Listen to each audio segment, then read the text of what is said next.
Imagine this. A government wants to buy a new fighter jet. Not 100, just one. The price? Over $100 million.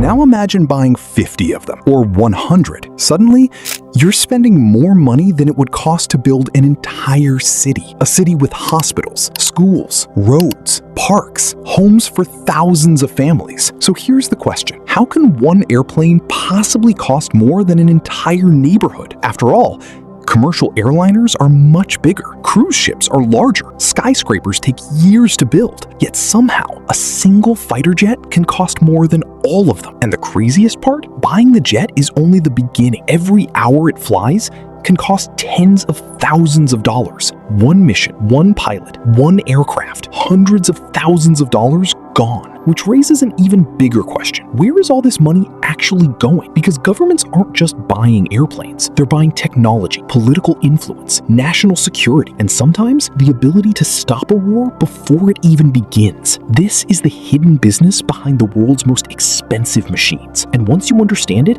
you'll never look at military spending the same way again. Let's start with something almost impossible to believe. The most expensive weapons program in human history isn't a nuclear missile. It isn't an aircraft carrier. It isn't a space program. It's a fighter jet. More specifically, the F-35 Lightning II.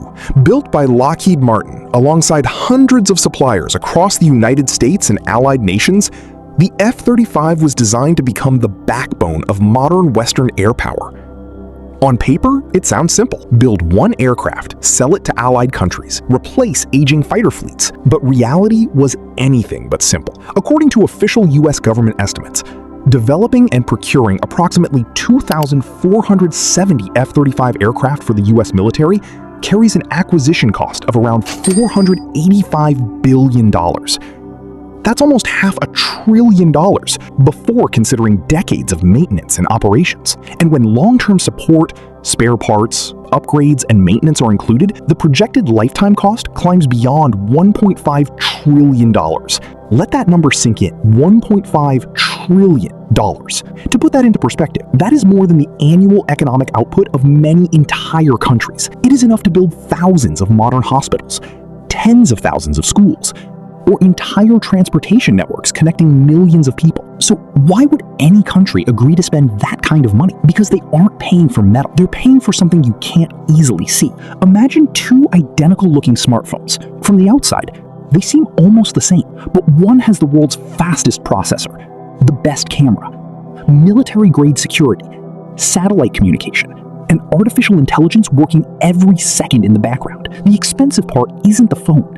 It's everything hidden inside it. A modern fighter jet works the same way. The engine is extraordinary, but that's only one piece of the puzzle. Hidden beneath its skin are thousands of sensors constantly scanning the sky. Powerful radar systems capable of tracking targets hundreds of kilometers away. Encrypted communication networks linking pilots with satellites, drones, warships, and command centers in real time. Advanced computers process millions of pieces of information every second, helping pilots make life or death decisions in the middle of combat. And perhaps most importantly, stealth technology, designed to make the aircraft dramatically harder for enemy radar to detect. In many ways, a modern fighter jet isn't just an airplane anymore. It's a flying supercomputer, one built to survive in the most dangerous environment imaginable. But if the technology is so advanced, why do costs keep rising every single year? Shouldn't newer technology become cheaper over time? Instead, fighter jets have become more expensive with every new generation, and the answer has surprisingly little to do with the aircraft themselves. It has everything to do with a global business that most people never see. A business worth hundreds of billions of dollars every single year, and that's where the real story begins.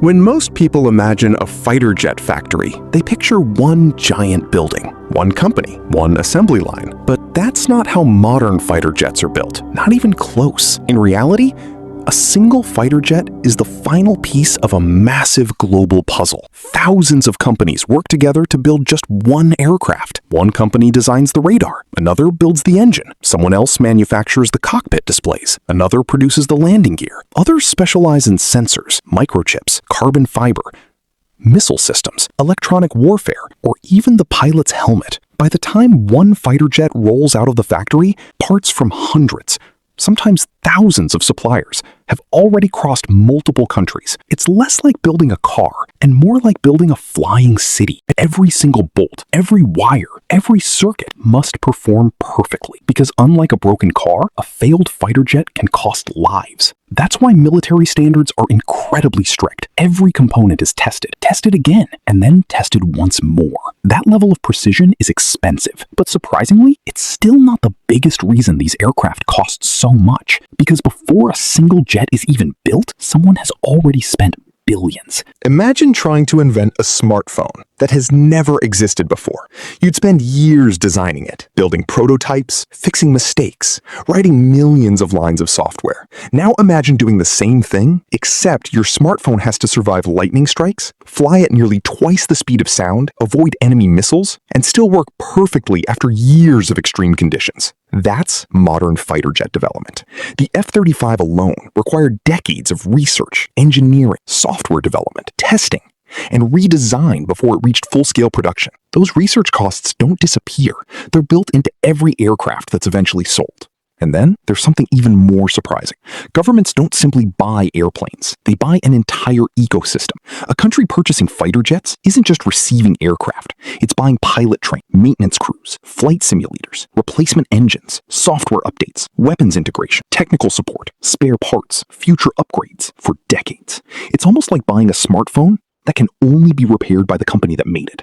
Every update, every replacement part, every major repair creates another stream of revenue. That's why defense contracts don't end when the jet is delivered. In many cases, that's when the real business begins. And this isn't a small industry. It's one of the largest industries on Earth. According to the Stockholm International Peace Research Institute, better known as SIPRI, global military spending reached approximately $2.88 trillion in 2024. That's around 2.5% of the entire world's economic output. The United States alone accounted for more than $1 trillion in defense spending. Europe increased military budgets following Russia's invasion of Ukraine. Countries across the Indo-Pacific accelerated modernization programs as tensions with China continued to rise. Meanwhile, nations like India invested heavily in expanding and modernizing their air forces. In other words, the demand for advanced military technology wasn't slowing down, it was accelerating. And naturally, someone had to build all of it. Companies like Lockheed Martin, RTX, Northrop Grumman, Boeing, BAE Systems, Dassault Aviation, Saab, Leonardo.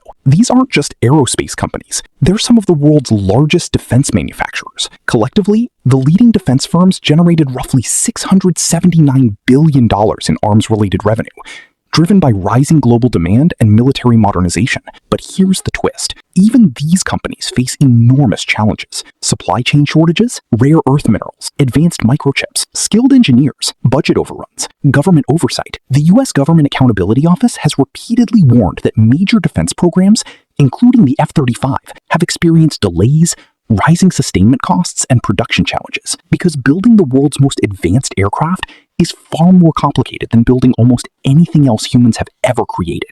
And that's why a fighter jet isn't priced like an airplane.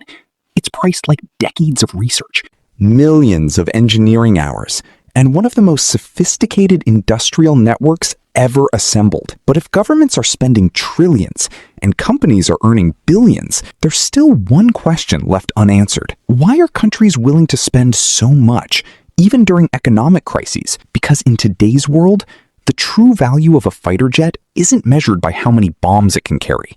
It's measured by something far more powerful, deterrence, and that changes everything. Imagine two neighboring countries. Both have powerful armies. Both have modern fighter jets. Both know that if a war starts, the damage would be catastrophic. So what happens? Ironically, they often choose not to fight. This is one of the oldest ideas in modern military strategy. It's called deterrence. The goal of the world's most advanced fighter jets isn't always to destroy enemies. Sometimes their greatest success is making sure a war never begins. Think about your home. You buy insurance, not because you expect it to burn down tomorrow, but because if disaster ever comes, you want protection. Military spending works in a similar way. Countries aren't just buying airplanes, they're buying confidence. Confidence that no one will dare attack. Because once a nation develops advanced air power, the cost of invading that country rises dramatically.